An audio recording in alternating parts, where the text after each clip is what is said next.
Celeste, a toda la organización de la muestra, por la invitación que me hacen todos los años para participar con una charla.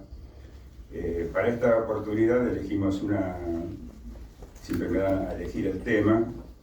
No los quiero desilusionar porque había que buscarle, era sobre los coleccionistas y había que buscarle un nombre que fuera más atrayente. Entonces estuvimos con Celeste diciendo, bueno, experiencias de un coleccionista, y finalmente dijimos confesiones de un coleccionista. Y tal vez se decepcionen porque no voy a confesar ninguna cosa que vaya a ir para el programa de intrusos o similares. Simplemente vamos a compartir justamente mi punto de vista de lo que es una colección y lo que es un coleccionista.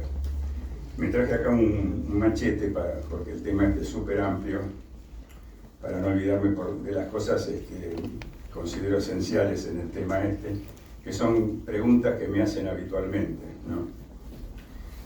La primera pregunta es, bueno, ¿qué es un coleccionista? ¿Qué es una colección? ¿Qué es una acumulación? ¿Y cómo se empieza con este vicio de juntar cuchillos? Algunos me han dicho, bueno, pero usted hace una diferencia entre lo que es un coleccionista y lo que es un acumulador, y entonces como una cosa peyorativa para el que acumula, digamos, ¿no? De ninguna manera, porque todos nos iniciamos como acumuladores y seguimos siendo acumuladores a lo largo de todo nuestro viaje, porque el coleccionismo en realidad es un viaje que no tiene fin. Y nos iniciamos justamente acumulando, o nos iniciamos porque somos usuarios del cuchillo, por ser cazadores, pescadores, cocineros o cualquier otra actividad que requiera de una herramienta de corte, que es lo que es el cuchillo. Entonces, ¿cuál es la diferencia? Bueno, la diferencia, les repito, que no es disminuir una categoría de otra, ¿no? Porque la acumulación es un sentimiento que llevamos siempre, aún los que nos consideramos como coleccionistas. Pero digamos, el coleccionista va formando un rumbo, y su colección también va diciendo algo de las piezas que la componen, y habla también del coleccionista mismo. O sea, en mi opinión, hay una hilación entre las piezas que componen una colección que las conecta entre ellas. Cuentan una historia, puede ser la evolución de un cuchillo, puede ser la tipología de cierto cuchillo, por ejemplo, colecciona cuchillos de buceo, cuchillos de pesca, cuchillos de caza. O puedes también mostrar una evolución del cuchillo a través del tiempo. Y como yo sé que lo que gustan en estas charlas es ver cuchillos, traje aquí unos que espero poder mostrar todos, o al menos la mayoría de ellos. Ahora, ¿por qué seguimos coleccionando? ¿Por qué estamos buscando siempre una pieza más? Bueno, yo creo que es una necesidad insaciable del coleccionista, porque siempre está luchando con un sentimiento, que es un sentimiento de frustración, que sabe que nunca va a poder completar la colección. Entonces siempre hay un hueco que queremos llenar con un ejemplar nuevo. Y lo curioso del coleccionista, de cualquier objeto que se coleccione, sean cuchillos, sean estampillas, sean cuadros o sean jarrones antiguos, automóviles, lo curioso es que hay una fase que, si la pudiéramos graficar como se hace en geometría o en matemáticas, es una curva que empieza a iniciarse en la cacería del objeto, en la búsqueda. Una búsqueda que a veces puede llevar meses, puede llevar años, y esa curva va aumentando hasta que el coleccionista encuentra esa pieza que estuvo cazando durante tanto tiempo. Y ahí viene el clímax, ¿no es cierto? La felicidad, esa sensación de plenitud, que decae de golpe cuando la lleva a su casa y la coloca en una vitrina o en un cajón donde la conserva. Y ahí empieza nuevamente el proceso de que encontró que hay otro hueco que hay que llenar, y empieza otra búsqueda y otra cacería, y se va a volver a suceder esa curva. Eso yo lo he conversado durante más de 50 años que llevo coleccionando. Tuve la suerte de poder conocer a muchos coleccionistas, de hablar con muchos de ellos, incluso de coleccionistas de objetos diferentes a los cuchillos. y todos coinciden en lo mismo, ¿no? En que está esa sensación de búsqueda, de colección, de encontrar la pieza, de cazarla, y bueno, capturada, cae, digamos, no es que uno no la quiera más, no tenga la felicidad de tenerla en la colección, sino que ya está reemplazada por el sentimiento de que hay que buscar la siguiente. Hay un dicho popular entre nosotros los coleccionistas que dice que de la única cosa que se arrepiente un coleccionista es de aquellas piezas que no ha comprado o no las ha conseguido. En algún momento aparece una pieza ansiada y por algún problema o económico o de ánimo, porque a veces hay muchos vaivenes en nuestras vidas personales, y la dejamos pasar. Y de eso nos vamos a arrepentir, y es una cosa increíble que nos acordamos de cada una de esas piezas que se fueron, que las dejamos pasar, nosotros las recordamos. Si hay coleccionistas veteranos aquí, estoy seguro que lo van a confirmar, ¿no? Que nos acordamos de cada una de esas piezas que nosotros ansiábamos tener y que por alguna razón X las tuvimos que dejar pasar. Bueno, me preguntan a veces también cuáles son las características que tiene un individuo que se pone a coleccionar objetos. En este caso, lo que nos interesa a nosotros, los cuchillos, ¿no es cierto? Tengo un amigo, muy amigo de mucho tiempo, también coleccionista él, y que es psicólogo de profesión. Y con él hemos tenido varias charlas muchas veces sobre motivaciones psicológicas. Acá anoté algunas de las que hemos hablado. Por ejemplo, hasta cumplir, por ejemplo, con un sueño o una ansiedad o un deseo de un padre, por ejemplo, que nosotros lo suplimos con eso.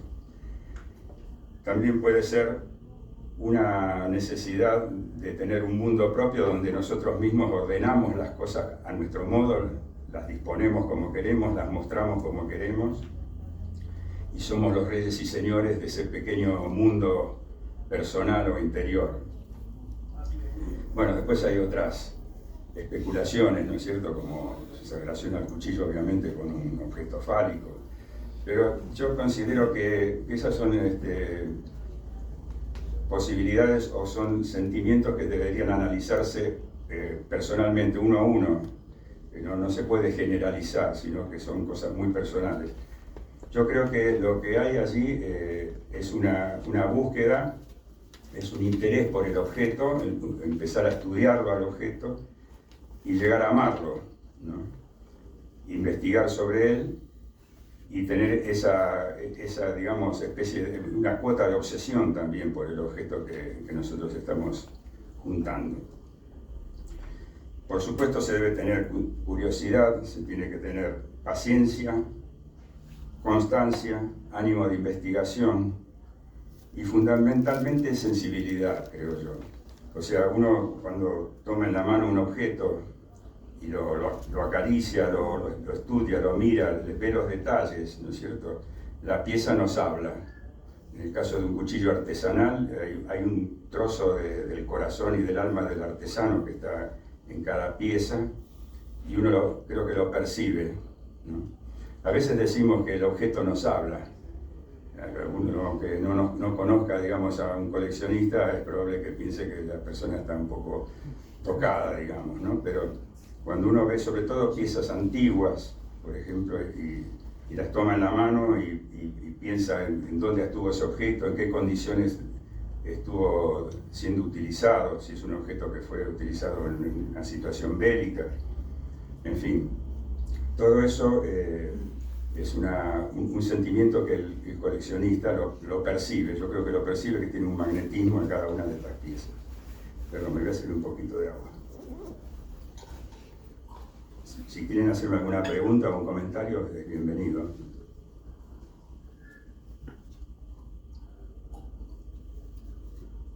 Bueno, a ver, no me quiero olvidar de nada.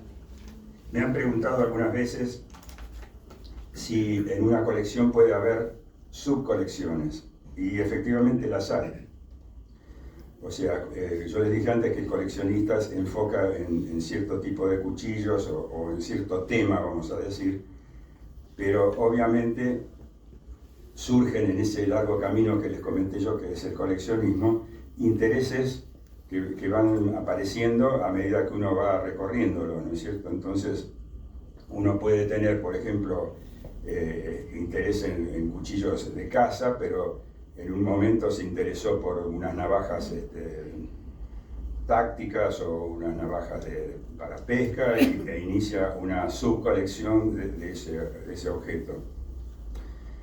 En el caso mío personal, yo creo que entré en la más desgraciada de las subclases de coleccionistas, que es el que digamos, se enfoca o se apasiona por diferentes tipologías. El hecho de haber estado escribiendo durante tantos años sobre el tema ha hecho que de golpe descubra una nueva categoría y me interese en ello. Por ejemplo, en mis principios jamás me interesaron los cuchillos de combate, por ejemplo, y los cuchillos militares, pero en un momento de ese viaje mío personal se me ocurrió que habría que escribir un libro sobre ese tipo de cuchillos y empecé a coleccionarlos. Y eso fue, digamos, un mundo nuevo para mí. Y empecé a investigarlo y empecé a juntar cuchillos de tipo militar o de combate o cuchillos de la Primera y Segunda Guerra. Y bueno, se abrió todo un horizonte. Y en esta materia de los cuchillos, ustedes saben muy bien que es un mundo tan amplio, tan imposible de medir, que siempre va a aparecer un tema nuevo. De hecho, por ejemplo, vuelvo a poner mi ejemplo personal, porque disculpen que me ponga yo como protagonista, pero es lo que les puedo contar yo, que creo que es algo que viven también los coleccionistas, ¿no? En los últimos 2 o 3 años yo descubrí, entre comillas, porque por supuesto ya existían, toda esta corrida nueva del EDC, del cuchillo para bushcraft. El bushcraft es una actividad que ya existe en libros desde los años 1920, 1930, ¿no es cierto? Pero, digamos, ahora ha adquirido una nueva vida con la incorporación incluso de artesanos o de fabricantes industriales que han comenzado a fabricar cuchillos para esa especialidad nueva, que es una especialidad que lleva décadas o quizás lleva siglos, ¿no? Y bueno, o sea, siempre hay algo nuevo que nos atrae. Y por último, antes de empezar a mostrarles las piezas, les quería comentar una frase que me gustó hace poco. Leí un artículo de un autor, Pérez Reverte, que es un autor que me encanta a mí, y que hablaba de los coleccionistas, ¿no? Y cerraba el artículo diciendo que las piezas son compañía, evasión y consuelo. Las colecciones son mundos propios, privados, íntimos, que nos salvan de las soledades que todos tenemos. Y yo creo que los coleccionistas somos afortunados, porque tenemos ese mundo propio, tenemos eso que a veces nos puede aislar, aunque sea por algunos instantes mientras estamos limpiándolas, estamos admirándolas, las miramos en una vitrina, las acomodamos o las usamos, ¿no? Y en ese momento entramos en ese mundo propio que nos permite alejarnos, aunque sea por algunos instantes, de las preocupaciones, de los problemas, de las circunstancias que todo ser humano atraviesa. Bueno, dicha esta introducción, les voy a mostrar algunas piezas que no son piezas, algunas de ellas que sean demasiado importantes, pero que en lo personal, cada una de las piezas que componen mi colección tienen alguna historia detrás o alguna anécdota o algo que la hace muy especial, como les sucederá a todos los que estén aquí. Es probable que algunos de los que están aquí escuchándome, ya muy agradecidos por tomarse una hora del tiempo que tienen aquí en la feria para escucharnos, es probable que algunos tengan cuchillos solamente por la necesidad de usarlos y porque, por ejemplo, practican algunas de esas actividades, como mencionaba antes, la caza, la pesca, etc. y por eso han comprado un cuchillo, luego les ha llevado a buscar otro para ver que corte mejor o que sea más bonito o que calce mejor en la mano. Y así se van iniciando las colecciones, aunque no sean coleccionistas per se, ¿no es cierto?, sino que tienen una variedad de cuchillos ya en sus casas. Todos ellos estoy seguro que tienen alguna historia detrás, porque ese cuchillo los acompañó en una salida de caza, una salida de pesca, y tiene las historias de esas anécdotas, y sobre todo cada uno de ellos tiene un aspecto humano detrás, que es o bien la persona que lo fabricó, la persona que nos acompañó cuando lo compramos, la persona que nos acompañó cuando la estuvimos utilizando en una de esas salidas al aire libre. Antes mencionó Alfredo de la amistad que tenemos de tantos años, y mencionó también lo del primer cuchillo. Vos te asombraste de que era un cuchillo tan viejo, ¿no? Y voy a comenzar entonces con esos cuchillos, con los cuchillos de Alfredo.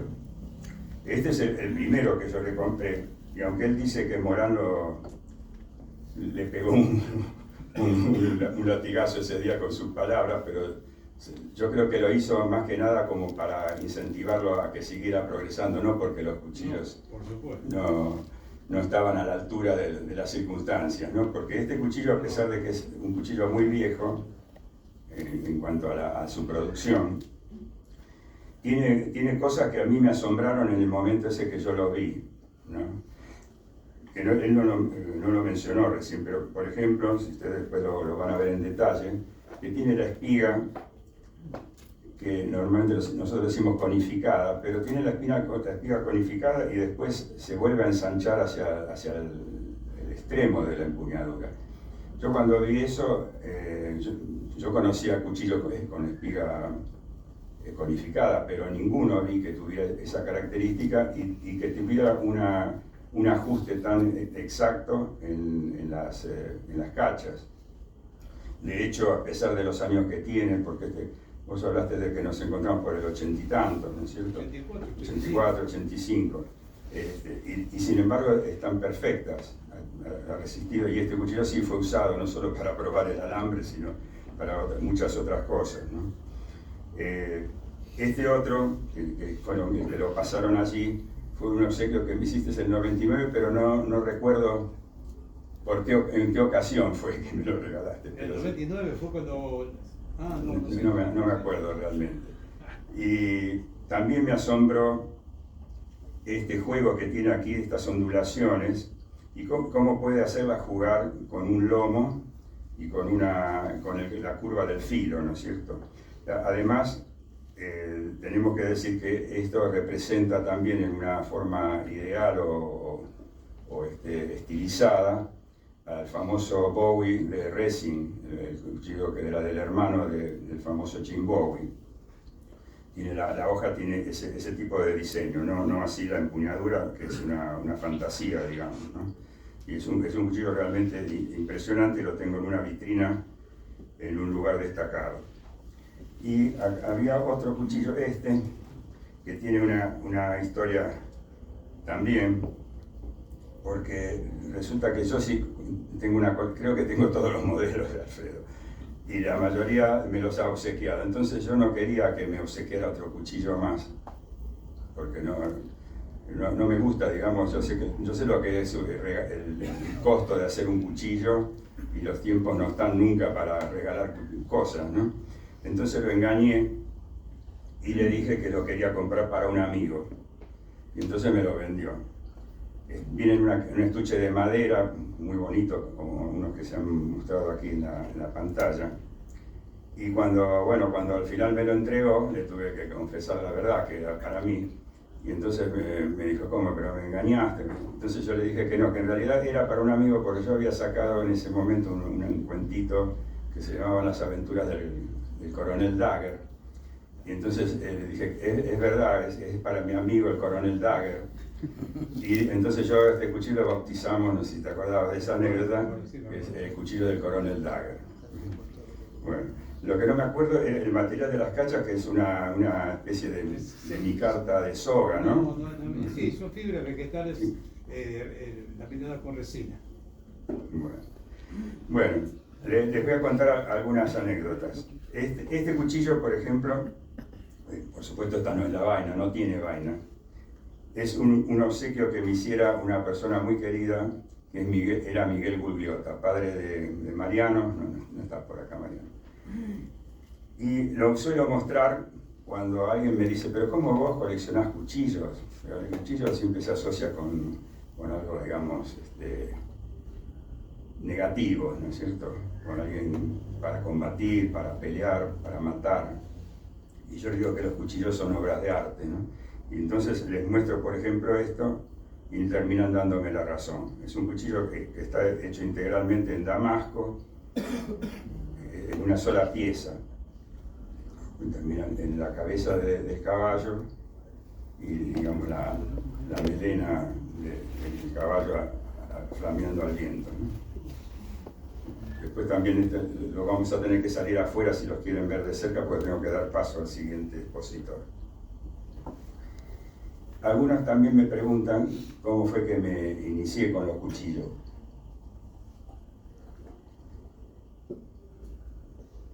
Y también hay otra pregunta que se hace solamente si el coleccionista nace o se hace, ¿no? Yo creo que el coleccionista se nace. Está quizá latente cuando somos chicos, por ahí juntamos figuritas, juntamos estampillas, juntamos otras cosas, autitos, pero en algún momento de la vida de ese coleccionista en potencia que está allí encerrado, hay algún detonante que hace que se transforme en el coleccionista que estaba destinado a ser. En el caso mío, me gustaban los cuchillos desde que era chico, pero no tenía oportunidad. A mi padre le gustaban los cuchillos, le gustaban las armas, pero no era aficionado al tema. Éramos gente, mi padre y yo mismo, gente de oficina, digamos. Yo soy contador público y trabajaba en un estudio contable. Y me gustaba verlos, me paraba en todas las vitrinas de armerías o de cuchillerías a mirarlas, pero no tenía cuchillos. Tuve un cuchillo que me regaló mi padre, un arbolito para asados, cuando tendría 8, 9, 10 años, pero lo perdí lamentablemente. Pero cuando tenía más o menos 16 años, yo siempre tuve el sueño, desde que era muy pequeño, de ser buceador. De hecho, es un deporte que practiqué en forma de aficionado durante muchos años. Y a los 16 o 17 años yo buscaba no quiero saber cómo andamos de tiempo. A los 16 o 17 años yo venía a buscar una revista al centro, la norteamericana, de buceo. Y se traían 2 o 3 ejemplares, o sea que yo tenía que apurarme a conseguirlo todos los meses. Estaba en la Galería Güemes y iba a buscar esa revista. Y en un artículo, por el año 64, aparece un cuchillo que decía el pura sangre de los cuchillos. Y en la página completa aparece un cuchillo de Randall, modelo 16, que es un cuchillo destinado a los buceadores. Cuando yo vi ese cuchillo, me quedé, yo creo que fue el detonante. Yo quería tener un cuchillo, valía $35 en el año 64, una cifra para mí imposible de alcanzar y mucho menos hacerla traer desde los Estados Unidos, pero dije que algún día iba a tener un cuchillo como ese. El cuchillo ese está aquí. Pasaron muchos años. Recién en el año 77 yo visité a Randall por primera vez y compré un cuchillo, pero de casa, no compré el cuchillo de buceo. Pero unos años más tarde sí lo compré. Y es este cuchillo que les muestro acá, que es el modelo 16. Lo curioso es que las vainas venían de cuero, pero estaban tratadas con una cera para que resistieran el agua. Ahora los ofrecen con una vaina de plástico, que me parece que es mucho más adecuada para esto. Pero, digamos, este cuchillo en la actualidad prácticamente no se puede utilizar para buceo, porque si uno va a una excursión de buceo con un cuchillo de este tamaño, lo van a mirar con cara rara. El cuchillo de buceo fue evolucionando hacia modelos mucho más pequeños, más compactos, y que a veces se complementan con algún tipo de herramienta. Algunos se transforman en tijera, por ejemplo. Y lo que les quiero comentar, porque muchas veces me lo han preguntado, no se utiliza para pelearse con un tiburón o con un pulpo gigante, ni una otra criatura marina, con la cual si nos llegáramos a encontrar y tuviéramos necesidad de defendernos, no haríamos nada con un cuchillo de este tamaño ni de una hoja mucho mayor. Es una herramienta de seguridad que se utiliza para cortar cabos en los cuales uno se pueda enredar, o filamentos de pesca que pueda haber, por ejemplo, en un navío hundido, o cualquier otra emergencia, digamos, que requiera un corte de un cabo, por ejemplo, ¿no? En la lancha. Pero es una herramienta, no es un arma de defensa. El tema del buceo también hizo que yo coleccionara, que tuviera una subcolección de cuchillos de buceo. No los he traído acá, pero he traído una pieza bastante interesante.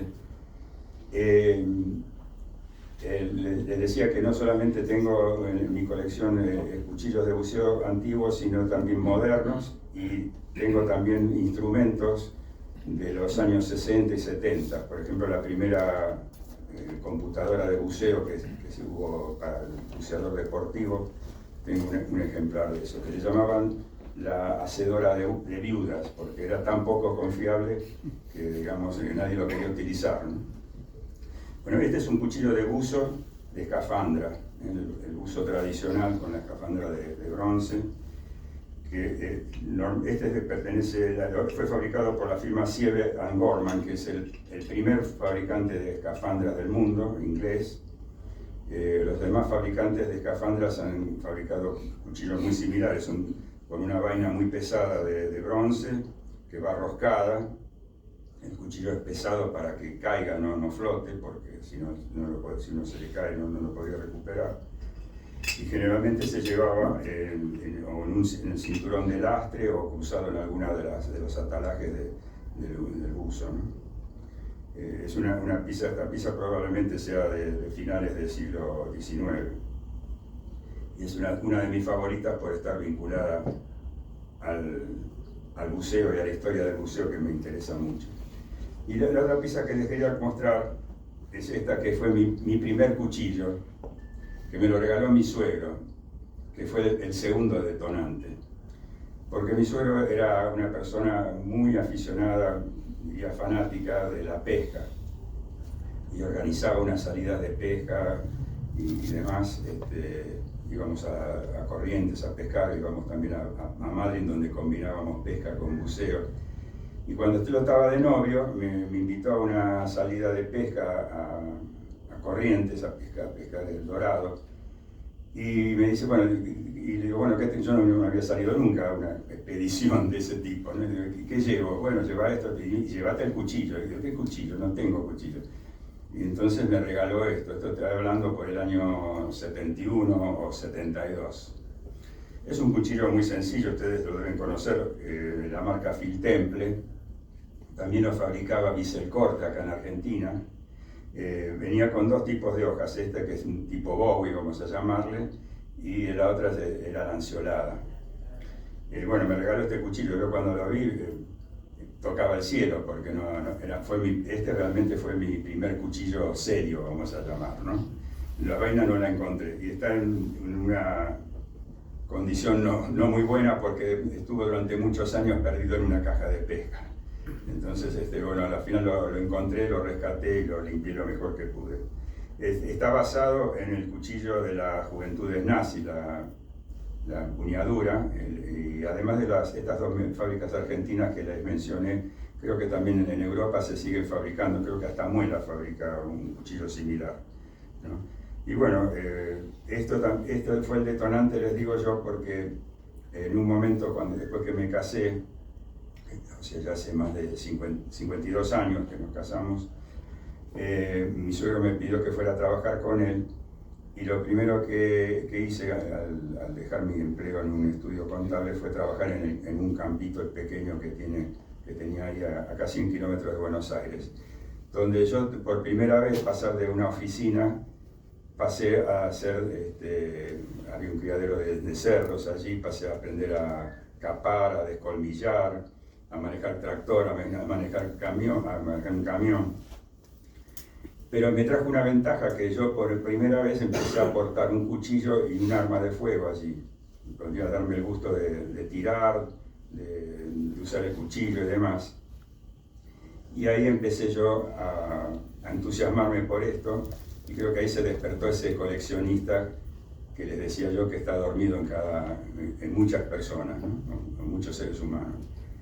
Y ahí empecé a investigar tanto sobre el tema de las armas de fuego como sobre los cuchillos, y también comenzó mi carrera escribiendo en algunas revistas. Así que, digamos, esta sería el causante, digamos, de despertar al monstruo que adentro. Bueno, les quería mostrar este otro cuchillo, que es muy sencillo, es un Ka-Bar, de los años 1920 a 1930 aproximadamente. En la empuñadura de baquelita hay un cuchillo hecho por Case, que es muy parecido a este. Y, digamos, ¿por qué valía la pena traerlo y mostrárselo? Primero, bueno, está en bastante buenas condiciones la hoja, pero tiene esta característica que tiene el mango hueco. Era un cuchillo que era para caza y pesca. Y tiene el mango hueco, y los avisos de la época decían que se podía llevar aquí anzuelos o fósforos o algún otro elemento pequeño para el campamento. Como ustedes saben, en los años 80 fue una revolución con la aparición de la película Rambo, y todos los fabricantes de cuchillos, tanto artesanales como industriales, presentaron algún tipo de cuchillo con mango hueco. En los años 60, en plena guerra de Vietnam, un militar norteamericano que estaba en Vietnam le pidió a Randall también que le hiciera un cuchillo con mango hueco para llevar objetos pequeños de supervivencia, que son los dos digamos, hitos que marcan la aparición del cuchillo de supervivencia moderno, tal como lo conocemos, ¿no?, en la actualidad, ¿no?, con mango hueco. Pero muy pocos se acuerdan de este tipo de cuchillos que existieron en épocas tan tempranas como los años 1920, 1930, ¿no? Por eso se los traje también para mostrar. Si tienen alguna pregunta, con mucho gusto. Alfredo. Sí. El coleccionista generalmente busca o encuentra, y eventualmente tiene, digamos, ideas que las manda a hacer algún artesano en particular. O sea, quiero un cuchillo así, pero hecho por fulano. ¿Ocurre eso generalmente? Sí, yo creo que personal, todo lo que digo hoy aquí es mi punto de vista. Obviamente puede ser discutido, ¿no? Pero yo creo que el coleccionista busca y encuentra ambas cosas. Si tiene un fin, su colección tiene digamos, una denominación, por ejemplo, como dije antes, cuchillos militares, va a estar buscando cuchillos para poder agregar a su colección dentro de esa categoría, digamos, ¿no?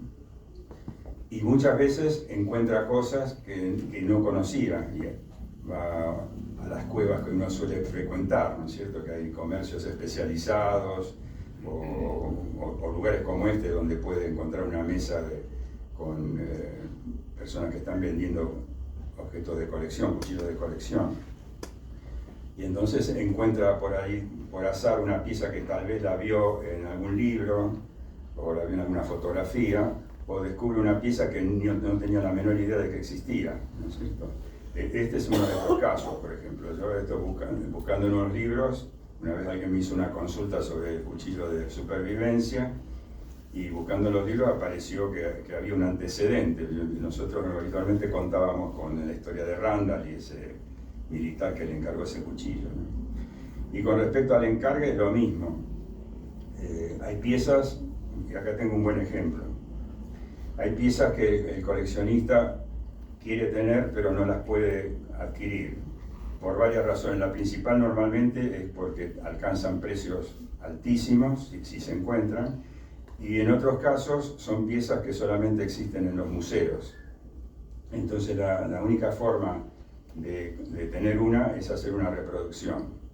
Bueno, esto viene muy bien a la pregunta que me has hecho. Este cuchillo pertenece a una serie que me hizo el artesano Diego Atwell, un artesano muy fino que tenemos aquí en Argentina, hace unos cuantos años. La idea era reproducir una serie de cuchillos basados en lo más exacto posible a los auténticos, ¿no? Esos cuchillos auténticos son absolutamente imposibles de conseguir porque la mayoría están en museos y otros están en colecciones privadas de coleccionistas norteamericanos de Bowies. Los precios que puede alcanzar en esos casos son de varios, diría 5 o 6 dígitos, ¿no? para arriba. O sea, es una cosa casi imposible. Por ejemplo, es lo que hicimos en ese proyecto fue que yo hacía toda la investigación, obtenía las fotografías, las medidas, la historia del cuchillo, todos los datos posibles para poder reproducirlo lo más exactamente, ¿no? En este caso yo tuve la suerte de tener un original de estos en la mano, en uno de los shows que fuimos, que vos mencionaste antes.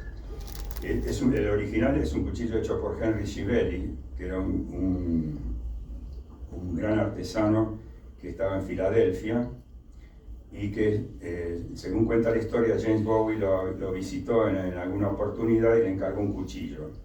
No es este el cuchillo que le encargó, pero Schiavelli era muy famoso porque fabricaba instrumental de cirugía. Generalmente los cuchilleros más finos producían también instrumental de cirugía. Y tenía el cabo de marfil, este también es de marfil legítimo, segrinado.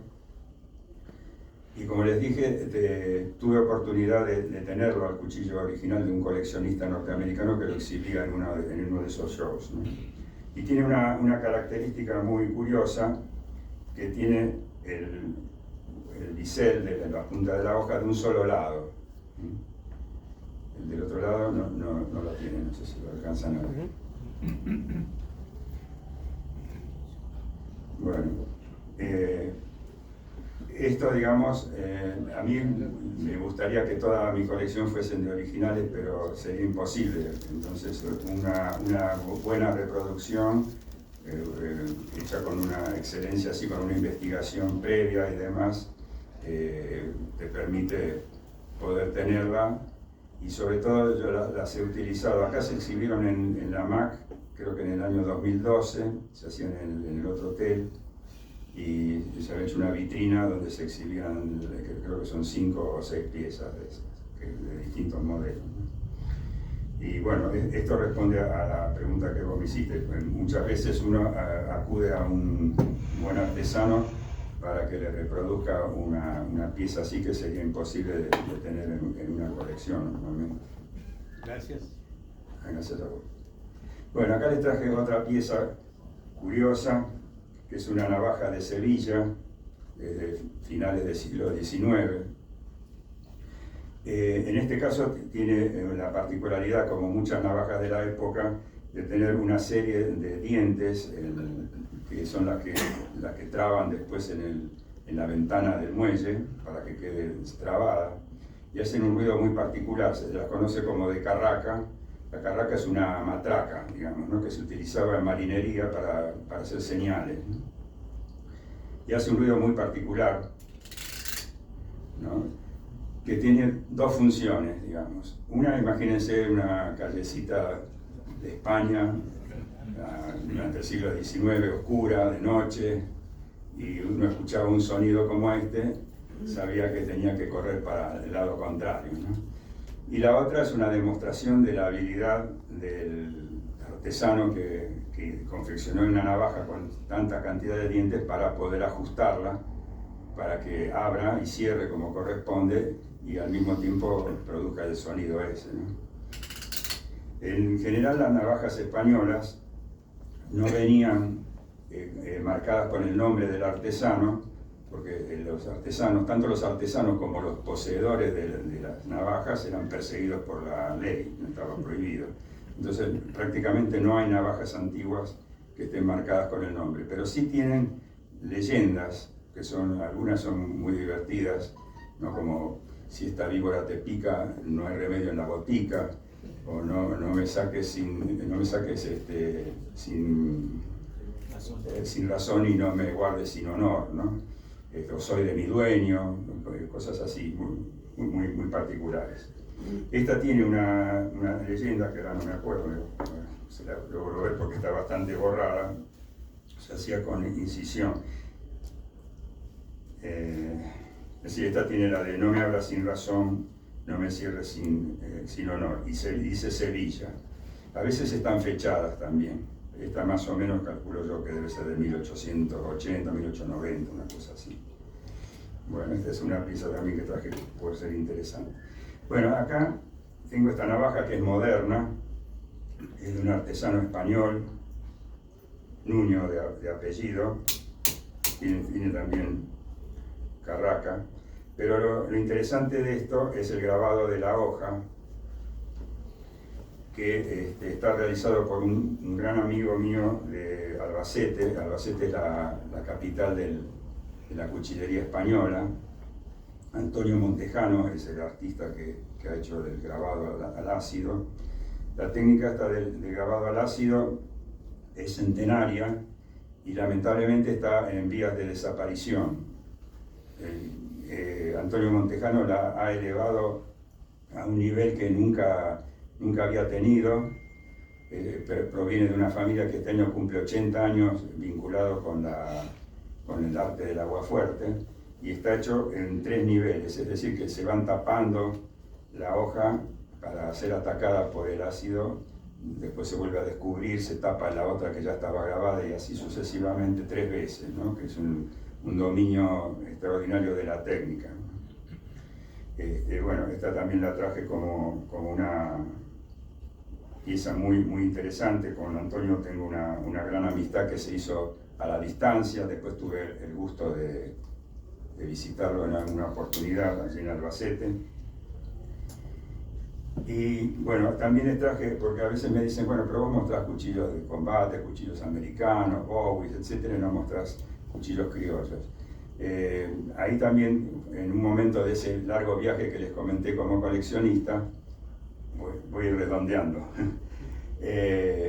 incursioné también en el coleccionismo de los cuchillos criollos. Por supuesto es algo que me encanta, y en este caso lo que traje para mostrarles es un cuchillo pequeño, pero tiene un valor muy grande para mí porque me lo hizo José Draghi, que es fallecido lamentablemente, uno de los más grandes plateros de la Argentina. Es muy sencillo, pero tiene una hoja de arbolito muy antigua, y lo notable de la hoja es que llegó con las dimensiones originales, 13 centímetros, ¿no? Que está marcado en el botón, y además dice árbol en la hoja. Algunas hojas que son más largas dicen arbolito, y las más cortas dicen árbol solamente. Bueno, voy cerrando y cierro con este cuchillo, así no me echan. Este cuchillo es un cuchillo de supervivencia, el modelo Explora de Marto, una firma española, que nació en esa época justamente de los 80, cuando el auge de los cuchillos de supervivencia. No lo tengo por su calidad ni por su importancia, digamos, pues es un cuchillo que se vendió mucho, pero sí lo tengo con mucho cariño porque me lo regaló el diseñador del cuchillo, que era o es el profesor Charles Carias. Esta persona es un personaje venezolano, un explorador, ha descubierto, Brewer Carias, perdón, ¿no? Es el apellido. Es un explorador que ha descubierto algunos lugares que no se conocían dentro del territorio venezolano, ha convivido con los indios de la región, etc. Y tuve la oportunidad de conocerlo en Venezuela en un viaje que hice, que se vino hasta el hotel en una noche de una tormenta enorme. Estaba trabajando en la jungla y se vino para visitarme al hotel y me trajo de regalo este cuchillo. Y a ver si me dan 5 minutos, les cuento la anécdota que me dijo. Cuando él creó este cuchillo, le vendió la licencia para fabricarlo a la firma Marto de España. El cuchillo estaba diseñado así, con una hoja brillante, porque también sirve para hacer señales, está marcado con un código de señales y demás para hacer señales con el sol, con la luz.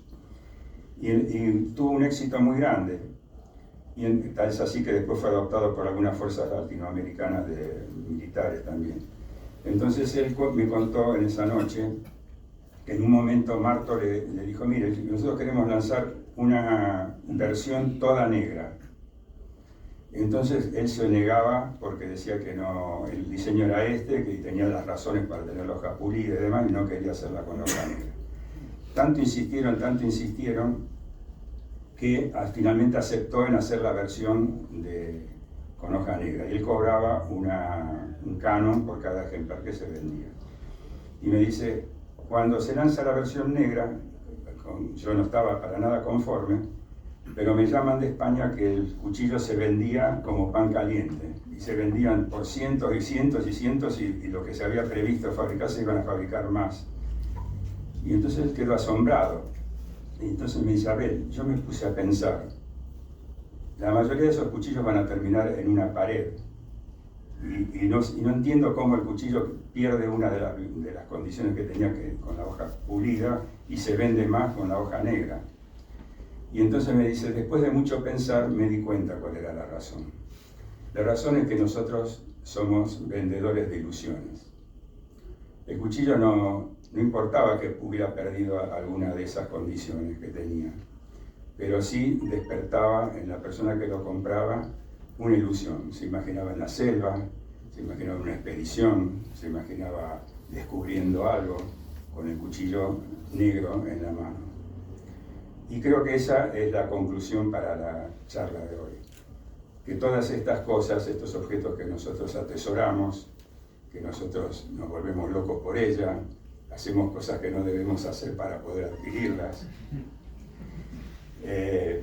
las guardamos, las acariciamos, las cuidamos, nos traen eso, nos traen ilusiones y nos hacen vivir. Por eso me despido. Gracias.